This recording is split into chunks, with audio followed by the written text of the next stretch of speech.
ఇదమ్మ చాలా చక్కటి బొమ్మ. అంటే మా పొలంలో మీరు అంటే మహారాజు మీ నాన్నగారు ఇచ్చినటువంటి పొలంలో రకరకాల అమెరికాలో కొన్నావా, హైదరాబాద్ లో కొన్నావా? చూసారండి, పూల బొట్టం చూసి ఆనందపడుతుంది. అంతకు ముందే నక్లీసులు ఎన్ని బహుమతులు వచ్చినా, అయ్యా మెడలో చంద్రహారాలు, అయ్యా కాళ్ళకు బంగారు పట్టీలు, వజ్రబోటీలతో సమకూర్చినటువంటి ఎన్ని చూసారండి. రంగురంగుల బహుమతులు వచ్చినా కూడా ఏది లెక్క చేయకుండా ఆ పూల బొట్టును చూసి గౌరవిస్తుంది. అయితే వాళ్ళందరికీ కడుపులో మన మండిపోతుంది. ఆమె దిక్కు లేని దేవురాలు, కూటుకు లేని పేదరాలు, ఆ మర్యం మనకు గౌరవిస్తూ మమ్మల్ని అందుకే పేద మరియమ్మ అంటారండి దీన్ని. అయ్యా పూలగంప పేద మరియమ్మ. అయితే మహారాణి స్నానం చేసి పుట్టిన వేడుకలు జరిపించుకోవాలని అయ్యా ఏలుక వనంగా ఉంగరం చేసి అలా బేసిక పెద్ద పైన పెట్టి స్నానాల గదికి వెళ్ళరా,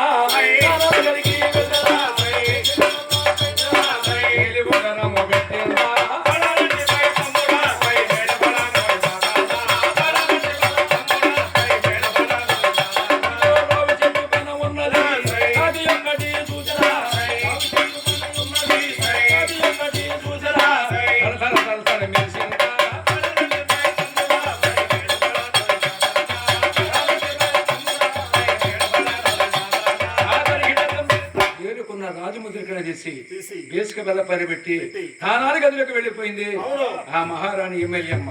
ఇదంతా ఎవరు చూస్తున్నారండి? మార్కెట్ చూస్తుంది దాసి. ఈ ఉంగరం తీసింది, అక్కడ పెట్టింది, స్థానాల గదికి వెళ్ళింది, ఇదంతా చూస్తూ ఉంది. అయితే రాణి గారు ఎప్పుడైతే బేసిక బెల్ల పైన పెట్టిందో అయ్యా ఆ కిటికీ నుంచి సూర్యకిరణాలకు ఉంగరం పైన పడి తల తల మెరుస్తుంది. అయితే రావు చెట్టు మీద ఉంది. పిల్లలతో ఉన్నటువంటి కాకి 4 పిల్లలు తీసుకొని ఆ పిల్లలకి ఏం ఆహారం పెట్టాలి, ఎటు నుంచి ఏం కావాలి అని ఎదుగుతూ ఉండగా ఈ ఉంగరం ఎప్పుడైతే తల్లుకొని మెరిచిందో ఆ కాకి చూడండి, నువ్వు ఉన్నంత మంది కాకి లేడు వచ్చిందో.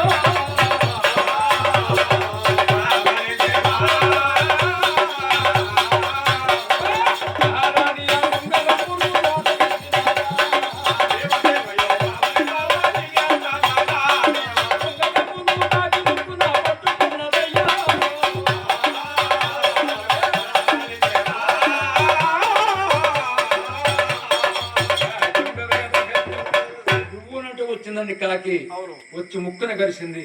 ఆ ఉంగరాన్ని ముక్కుని కలిసింది, కళ్ళారో చూసిందండి. ఆ దాసి మార్కెట్ చూసింది. ఇదే సమయం మహారాణిని ఎమ్మెల్యేమ్మను విడదీయాలంటే ఇదే సమయం అని ఉంగరం తీసుకొని వెళ్ళి కాకి గూట్లో పెట్టుకుంది. ఆ కాకి గూట్లో పెట్టుకోగా అయ్యా అయితే ఎమ్మెల్యేమ్మ వచ్చింది, మరియమ్మని పిలిచింది. అయ్యయ్యో ఆట పాటలు ఆడుతున్నా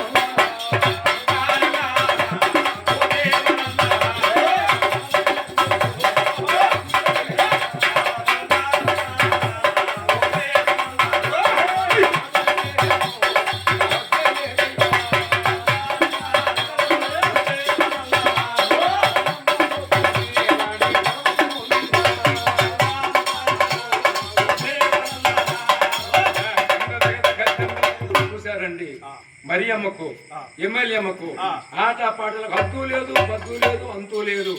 పొద్దుంత పోతుందో తెలియ ఇట్లా, పొద్దుకుంటుందో తెలియ ఇట్లా ఆటలాడుకుంటున్నారు. అయితే ఇక పుట్టిన వేడుకలు జరిపించుకోవాలని అయ్యయ్యో బేసిక బలగా ఈ దామనకు వచ్చి ఏరు చూసుకుంటే ఏరు లేదు పడింది.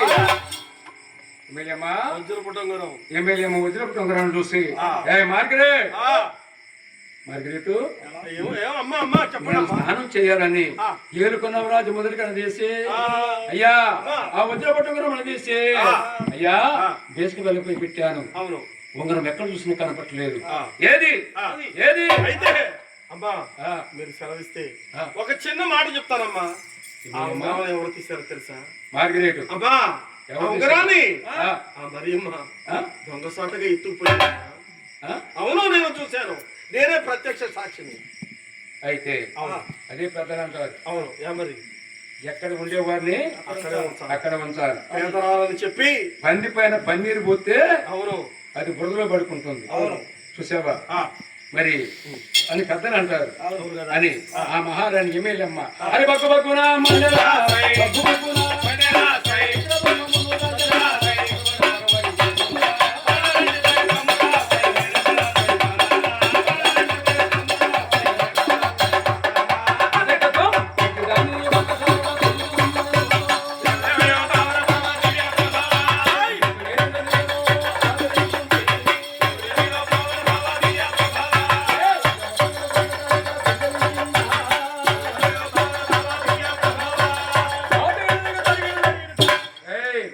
మంత్రి సామంత్రి మీరు తక్షణమే వెళ్ళి ఎమ్మెల్యే అమ్మ ఉంగరాడు మరి అమ్మ ఉంగరాడు దొంగలించుకొని వెళ్ళిపోయిందట. అయ్యా మన రాజకచ్చరికి తీసుకురమ్మంటారా? అయ్యా అయితే తమరు చెప్పిన మాట ప్రకారం వెంటనే వెళ్ళి ఆ మరియమ్మ జేమ్స్ ఉన్న ప్రాంతానికి వెళ్ళి మరియమ్మ బంధించి రాజకీయ కోటం తీసుకుని వస్తామండి. అయ్యా ఏ విధంగా చూశారు చెప్పిన ప్రకారంగా అయ్యా మహారాణి శాసనం ప్రకారంగా ఆ యొక్క మంత్రులు అయ్యా ఆ యొక్క కుటీరము దాపనకు వెళ్ళారు జమీసు దాపనకు. జమీసు అయ్యా ప్రభు చెప్పండి మహారాజా కదా ఏమంటయ్యా నీ కూతురు దిక్కులేనిదని అండలేని అనాదని పేద మరియమ్మని జారిపడి మా అమ్మగారు పూట కాసం లేక కన్నీరు కాస్తుంటే వచ్చిన రోజులు పూల కంపుకొని అంత డబ్బిస్తుంటే మా అమ్మగారికి ద్రోహం చేస్తారు. మహారాణి గారి వేరుముద్రిక వేసుక పని పెట్టి పుట్టిన వేరుకలు జరిపిస్తూ ఆ నాన్నగారికి వెళ్ళగా మీ అమ్మాయి ఉంగరం తీసుకుందట. మిమ్మల్ని తీసుకొని రాజకచ్చకి తీసుకుని నమ్మన్నారు. అయ్యా అప్పుడు జమీస్ అంటున్నారు అయ్యా అయ్యా రాజకచ్చకి వెళ్ళారు రాజభటులు గారు ఏ పాపంబో ఎదుగదు మా కూతురు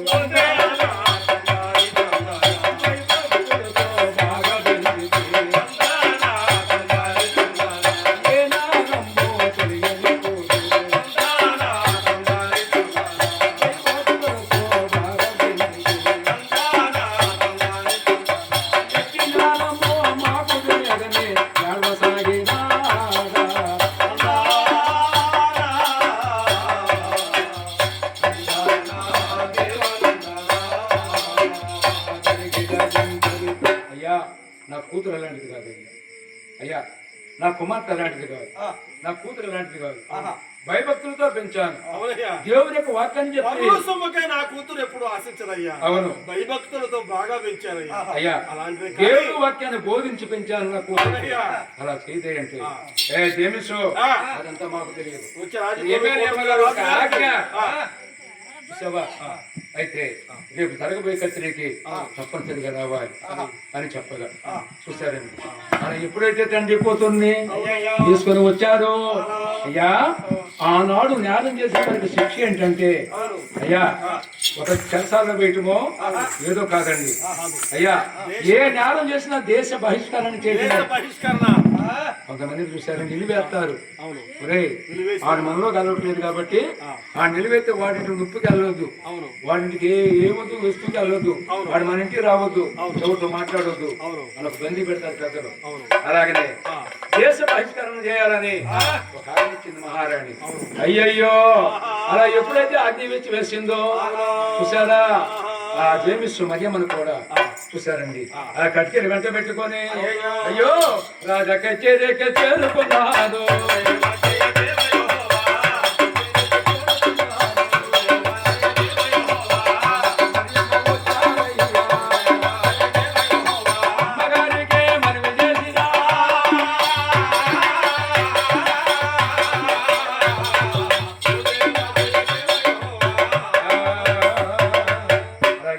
రాజకచ్చరిలో ఏ పాపం ఎరిగినటువంటి జమీసును ఆ మధ్యమ నిలబెడితే అయ్యా నిందారహితులైపోయిన ఇద్దరు కూడా చెయ్యని నేరానికి శిక్ష అనుభవిస్తున్నారండి. ఏ మరియమ్మ నువ్వు పేదదానివని నిన్ను చేర తీసి అయ్యా నీకు భోజనం పెడితే ఒళ్ళంతా కొవ్వెక్కి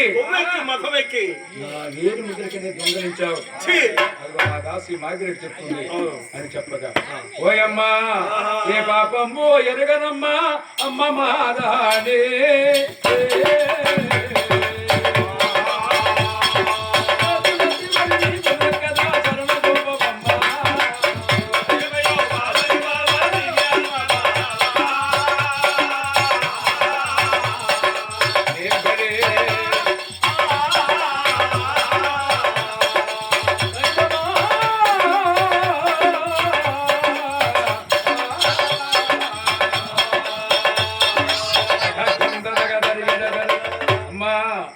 పాపంబో ఎరుగదమ్మా మా కూతురు మరియమ్మ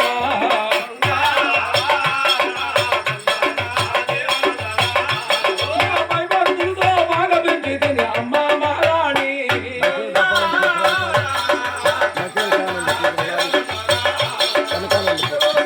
వాసించదమ్మ మా మరియమ్మ పొడు